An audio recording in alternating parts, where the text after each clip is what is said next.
هذه سنوات وحنا كنسمعوا نفس الجمله. البارسا عندها ازمه ماليه وتقدر في اي وقت تعرض للافلاس، لدرجه انه في عام 2021 في حادثه غريبه جدا النجم الاكبر في تاريخ النادي ليونيل ميسي من وراء ما وافق على تجديد العقد ديالو مع الفريق ما قدروش يجدوا معاه بسبب الازمه الماليه. واش كتخيل معايا انك ما تقدرش تجدد لاحسن لاعب في العالم وهو موافق يجدد معاك غير حيت ما عندكش باش تخلص الصالير ديالو؟ والاهم دابا في هذا الشيء علاش وكيفاش فريق بحال البارسا اللي عنده كل شيء، من اكثر الفرق شعبيه في العالم، من اكثر الفرق اللي كتبيع تونيات في العالم، وعندها اكبر تيران في اوروبا اللي كتدخل لها ملايين الدولارات من الحضور الجماهيري، وفوق هذا الشيء باعت نيمار قبل 6 سنين من دابا في اكبر صفقه في تاريخ الكره ب 220 مليون يورو. علاش رغم هذا الشيء كامل البارسا باقا كتعاني من ازمه ماليه؟ فين كيمشيو هاد الفلوس كاملين؟ باش نفهموا هذا الموضوع مزيان خاصنا نمشيو للخبايا ديال واحد المنظمه سميتها إليفنت بلاو. هذه المنظمه هي اللي كتحدد المصير ديال البارسا من 2003، هي اللي خرج منها لابورتا وهي نيت اللي انقلبت من بعد على لابورتا وفتحت الباب قدام روزيلو بارطوميو رئاسه البارسا، ثم عاودت رجعت لابورتا للمنصب ديالو لانقاذ الفريق. البدايه الاصليه ديال هذه القصه غترجعنا ازيد من 50 عام للور، بالضبط لعام 1973 العام اللي فريق برشلونه غيدير احسن انتقال اللي غيبدل التاريخ ديالو كامل، وهو انتقال الهولندي يوهان كرويف للفريق اللي كان احسن لاعب في العالم في ذاك الوقت. البارسا في ذاك الوقت كان فريق متالق ومحبوب، ولكن الانجازات ديالو كامله كانت محليه فقط، ما كانش عنده تاريخ او لا انجازات في اوروبا. البارسا في هذا العام كان عندها 8 القاب ديال لا ليغا فقط، وكانت غابت على التتويج اكثر من 13 عام، ولكن المجيء ديال كرويف غيبدل المصير ديال الفرقه كامل. كرويف ما غيتعطلش باش يثبت راسو كاحد الاساطير الكبار ديال البارسا، ففي العام الاول فجاه قاد البارسا للفوز بلقب الليغا وربحوا ريال مدريد في ماتش الاياب بيناتهم ب5-0.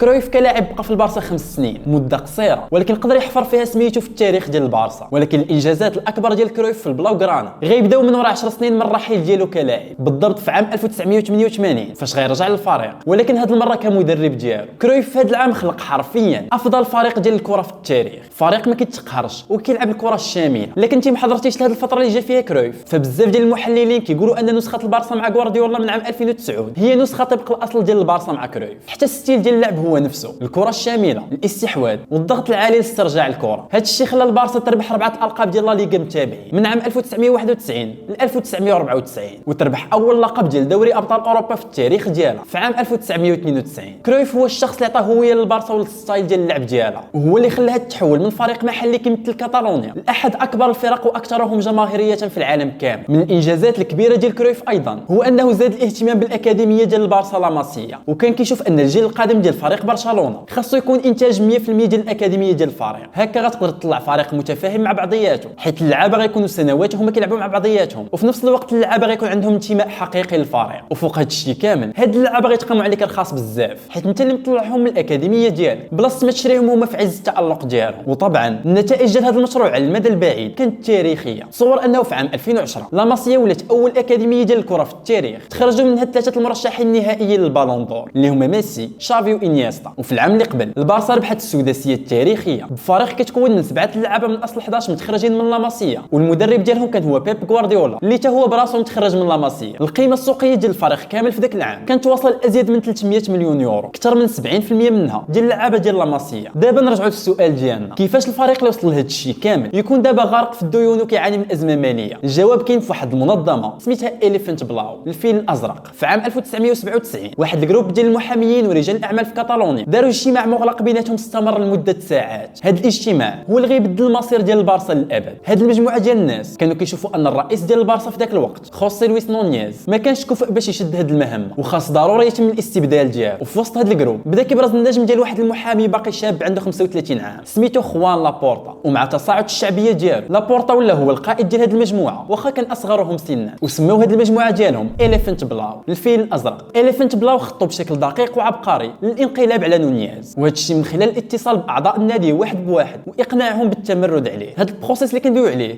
خدا سنوات، لان نونيز حتى هو من جهته كان كيحاول يحارب إليفنت بلاو من خلال العلاقات ديالو ومسانده رؤساء واحد اخرين باش يطلعوا من وراه، ولكن حتى واحد فيهم ما طول بزاف. خوان غاسبرت بقى عامين فقط، ثم انريك رينا اللي ما كملش 3 شهور في رئاسه الفريق. ولكن هذه الحرب غتسالي بشكل كلي في نهار 15 يونيو 2003، النهار اللي غيتم فيه انتخاب خوان لابورتا بشكل رسمي كرئيس الفريق. ومع صعود لابورتا شقلب البارسا كامله. لابورتا بغى يعاود من جديد شنو كيعني انك تكون كتنتمي لفريق سميتو برشلونه، وبغى فعلا يجسد الشعار ديال الفريق ماسكيون كلاب اكثر من مجرد فريق. لابورتا كان باغي يقدم البارسا على انها الفريق ديال الاخلاق والمبادئ في الوقت اللي كاع الفرق الاخرين ديال الكره تابعين غير الفلوس. فمثلا البارسا ما كانش عندها كاع سبونسور في التوني ديالها، وفي عام 2006 زادوا اللوغو ديال ليونيل اليونيسيف فابور، ومن فوق هذا الشيء كان الفريق اللي كيعطي اليونيسيف تبرعات بمليون دولار كل عام. لابورتا وقف ايضا كاع الالترات المشجعه للبارسا لانه بغى النادي يولي فريق ديال العائلات اللي يقدروا يجيو يتفرجوا فيه في التيران بلا ما يخافوا من الصداع ولا الشغب. ومن وراء 5 سنين من توليه منصب رئيس الفريق، الفتره الذهبيه ديال البارسا ولابورتا غتبدا في عام 2008 فاش عطى بيب غوارديولا مهمه تدريب الفريق الاول وقدر يجيب معاه السداسيه التاريخيه من العام الاول. كل شيء اذا كان غادي مزيان. لابورتا ولا هو الرجل المحبوب في كاتالونيا كامله، والخطه اللي حطها في اليفن بلاو كانت غادا كما كان كيشوفها. وحتى من ناحيه الفلوس فالنادي كان كيحطم ارقام قياسيه وتاريخيه في المداخيل. فالمداخيل ديال البارسا دازت من 123 مليون يورو في عام 2003 ل 387 مليون يورو في عام 2010 وبقات كترتفع حتى وصلت ل 840 مليون يورو في عام 2019. البارسا لاول مره في التاريخ ولات اكثر نادي ديال الكره في العالم كامل كيدير مداخيل، اكثر حتى من الغريم الازلي ديالو ريال مدريد. ولكن اللي ما كانش ضارب حسابه لابورتا هو ان منظمه الاليفنت بلاو اللي خلاته يطلع رئاسه الفريق هي نيت غتنقلب عليه وغتكون السبب في السقوط ديالو بشكل جد مفاجئ. ودابا ركز معايا مزيان باش تفهم البلان. السلطه ديال لابورتا والصعود الرئاسه ديال البارسا كانت بفضل جوج ديال رجال الاعمال اللي كانوا كيدعموه وكيساندوه ماديا، هما ساندرو روزيل وجوزيب بارتوميو. ومع تقويه النفوذ ديالو في النادي لابورتا ما نساش صحابو اللي دعموه، عطى روزيل منصب المدير الرياضي ديال الفريق والبارتوميو منصب رئيس الفريق ديال كره السله. ولكن السطوع ديال نجم لابورتا والشعبيه ديالو اللي تزادت في العالم كامل خلات روزيل وبارتوميو يبداو يحسوا انهم هما اللي صنعوا لابورتا، ولكن هما مخبيين حتى واحد ما كيعرفهم وهو مشهور وكيتزاد النفوذ والنجاح ديالو. وفي قرار مفاجئ روزيل وبارتوميو قرروا انهم يخرجوا من الفريق ويتحولوا من اكبر الاصدقاء والمساندين ديال لابورتا لاكبر واشد الاعداء ديالو. هذا الشيء وصل لدرجه ان ساندرو روزيل كتب كتاب كامل كينتقد فيه لابورتا وكيحكي على الفضائح اللي كتوقع في الكواليس ديال النادي وحتى واحد ما عارفهم. روزيل وبارتوميو رجعوا اذا الاليفنت بلاو وخلاهم ينقلبوا على لابورتا وينحيوه من رئاسه النادي، وهكا انقلب السحر على الساحر ولابورتا فقد الرئاسه ديال البارسا بنفس الطريقه اللي خداها. والبديل ديالو كان هو روزيل في رئاسه البارسا وبارتوميو كان نائب ديالو. اول حاجه دارها روزيل من ورا ما شد البارسا هو انه حيد اللوغو ديال اليونيسيف من التوني وسينا مع قطر ايرويز كمستشير الفريق. هذه الصفقه كانت كتدخل البارسا 35 مليون يورو سنويا، ولكن الاكثريه ديال المشجعين كانوا كيشوفوها صفقه فاشله لانها طبعا كتجرد النادي من القيم والمبادئ ديالو وحتى الصوره اللي كان كيسوق لها على راسه منذ سنوات. ولان الفتره ديال لابورتا تعرفات بنجوميه ميسي تحت قياده غوارديولا، روزيل حتى هو بغى يجيب النجوم ديالو واكبر نجم كان متاح في السوق في ذاك الوقت كان هو نيمار. وهذه بحد ذاتها قصه واحده اخرى غتغرق البارسا. فاش كتشوف الصفقه ديال نيمار في الاول كتقول انها عندها الشروط الكامله باش تكون احد انجح الصفقات ديال الكره في التاريخ. نيمار جا في عام 2013 للبارسا في صفقه تقدرت في ذاك الوقت ب 86 مليون يورو، بقى في البارسا لمده 4 سنين استفد فيها النادي من القيمه السوقيه الكبيره ديالو من خلال بيع التونيات، وعاون الفريق باش يجيب لقب الشامبيونز ليغ ديال عام 2015 ثم مشى لباريس سان جيرمان في عام 2017 في صفقه تاريخيه تقدرت باكثر من 220 مليون يورو، يعني صفقه ناجحه بكل المقاييس. ولكن في الحقيقه الصفقه ديال نيمار هو الحدث اللي بدل السياسه كامله ديال البارسا وخلاها تغرق في الديون والازمات. من الجهه الاولى اتضح من بعد ان الصفقه ديال نيمار كانت عامره بالتلاعبات وبان البارسا ما ديكلاراش القيمه الحقيقيه ديال الصفقه، وهذا الشيء خلى روسيل يستقل من رئاسه البارسا والسمعه والقيمه السوقيه ديال الفريق تاثرت بشكل كبير بسبب هذه القضيه. والجهه الثانيه وهي الاهم هي ان صفقه نيمار ب 222 مليون يورو لباريس سان جيرمان خلات المكتب ديال البارسا تالف وما عرفش شنو غيدير بهذه الفلوس، لان الانتقال جا بسرعه وبشكل مفاجئ. بارتوميو اللي كان رئيس الفريق بدا كيقلب بشكل مستعجل على شكون اللي غيعوض نيمار في البارسا. الاسمين اللي كانوا مطروحين في السوق هما عثمان ديمبيلي في دورتموند وفيليب كوتينيو في ليفربول. وهنا دورتموند وليفربول وحتى الوكلاء ديال اللاعبين بجوج غيستغلوا السذاجه ديال بارتوميو والاداره ديالو والضعف ديالهم الكبير في التفاوض. الانباء كتقول ان بارتوميو والنائب ديالو مشاو لمونتي كارلو باش يحسموا الصفقه ديال ديمبيلي وكانوا حاطين سقف ما خصهمش يتعداو في قيمه اللاعب واللي هي 80 مليون يورو، ولكن في نفس النهار رجعوا هما مسينين مع ديمبيلي باكثر من 147 مليون يورو. نفس القصه غتعاود مع كوتينيو اللي سيناو معاه ب 135 مليون يورو، الشيء اللي خلى البارسا ما تستافدش بتاتا من القيمه الماليه ديال الصفقه ديال نيمار، بل على العكس زادت فلوس باش تتعاقد مع كوتينيو وديمبيلي اللي اتضح من بعد انهم بجوج صفقات فاشله ما زادوا والو للفريق. وعلاش كنقول لك ان صفقه بيع نيمار اللي كانت كتبان في الاول ناجحه اتضح من بعد انها كارثيه لانها بدلت السياسه ديال شراء اللاعبين كامله اللي كانت في البارسا. قبل هذه الصفقه كانت البارسا كتعتمد بشكل كبير على اللاعبين ديال الاكاديميه وانت فاش كتشري اللعابه من السوق كتشريهم باثمنه جد معقوله، ولكن من وراء صفقه بيع نيمار كل شيء تبدل. وفي الاعوام اللي وراها استمرت البارسا في شراء لاعبين باثمنه باهظه بلا ما يقدموا للفريق حتى اضافه، ولانهم كيقولوا بلا المصائب لا تاتي فرادى. في نهايه عام 2019 غتجي الضربه القاضيه اللي غتهرس البارسا وتطيح الارض واللي هي وباء كورونا. في وقت كورونا وقفوا كاع الدوريات والماتشات ديال الكره والمداخيل ديال النادي من بيع التذاكر اللي كان اهم مصدر ديال الدخل ديال الفريق ولا الصفر، ولان البارسا كانت كتصرف بزاف وحتى الصاليرات ديال اللعابه اللي احتفظت بهم من السداسيه ديال 2009 وعلى راسهم ميسي بوسكيتش وبيكي وصلوا لمستويات قياسيه. النادي لقى راسو مضطر انه ياخذ ياخذ ديون كثيره باش يستمر في البقاء. تصور معايا انه من عام 2019 ل 2022 اي في 3 سنين فقط مجموع الديون ديال البارسا داز من 217 مليون يورو ل 1.3 مليار يورو، اكبر مديونيه في التاريخ ماشي غير البارسا ولكن في تاريخ اي نادي في الكره في العالم كامل. وهنا بدا كيبان ان النادي غادي نيشان الافلاس، لانه واخا دازت الجائحه وبداو الناس كيرجعوا للتيرانات فحجم الديون كان كبير بزاف وصعيب الفريق يلقى شي طريقه باش يخلص هذا الشيء كامل، في ظل ايضا الراتب ديال اللعابه اللي باقي عالي بزاف. وهنا في وسط هاد المشاكل كاملين واحد الراجل غيلقى الفرصه المثاليه ديالو باش يعاود يبان ويكسب التعاطف ديال الجماهير. شكون من غيره؟ خوان لابورتا. وبسهوله في ظل هاد الظروف لابورتا قدر يقنع اعضاء النادي باش يزيحوا بارطوميو، ثم ترشح هو الرئاسه وربحها في مارس من عام 2021. وفي وسط هاد الفوضى كامله ديال الديون ورحيل اللاعبين اللي لقى لابورتا راسو وسطها والضربه الكبيره للنادي من وراء عدم القدره ديالو على تسديد اجر اكبر نجم عنده في الفريق اللي هو ليونيل ميسي، الشيء اللي خلاه يمشي فابور باريس سان جيرمان بلا ما تستفد البارسا منه والو. في وسط هاد الشيء كامل لابورتا قرر ينفذ خطه في غايه الخطوره باش يعتق النادي قبل ما يزيد يغرق، وهاد الخطه هي الخطه ديال الرافعات. في صيف 2022 لابورتا قدر يدخل النادي ازيد من 700 مليون يورو في دقه واحده، ولكن الثمن ديال هاد الشيء كان هو انه يبيع اجزاء كبيره من الاصول والممتلكات ديال النادي والمدة جد طويله. مثلا لابورتا باع 25% من المداخيل ديال النادي من النقل التلفزيوني لمده 25 عام اللي جايه مقابل 500 مليون يورو، و49% من بارسا ستوديوز بقيمه 200 مليون يورو. هاد الشيء اللي دار لابورتا يقدر يكون فعال على المدى القصير، لان بالفضل ديالو باش قدرت الفرقه تبقى تخلص اللعابه وتجيب حتى اللعابه وصفقات كبيره في صيف 2022 و2023. ولكن الفكره ديال ان الفريق خسر جزء مهم من المداخيل ديالو لمده 25 عام اللي جايه هي فكره في غايه الخطوره، خصوصا وحنا ما عارفينش المشاكل الماليه اللي جايه واللي تقدر تواجه البارسا والفرق ديال كره القدم. الامل الاكبر اللي باقي دابا عند لابورتا باش الخطه ديالو تمشي مزيان هي الشراكه الكبيره ديالو طويله المدى مع سبوتيفاي، اللي من غير انها اغلى صفقه دارها اي نادي ديال كره القدم في التاريخ ديالو بقيمه كتجاوز 400 مليون دولار، فهي ايضا غتعاونو باش يجدد ملعب الكامب نو، وممكن انه يعاود يكوبي الموديل ديال فلورنتينو بيريز وريال مدريد في البرنابيو. هذا ما كان.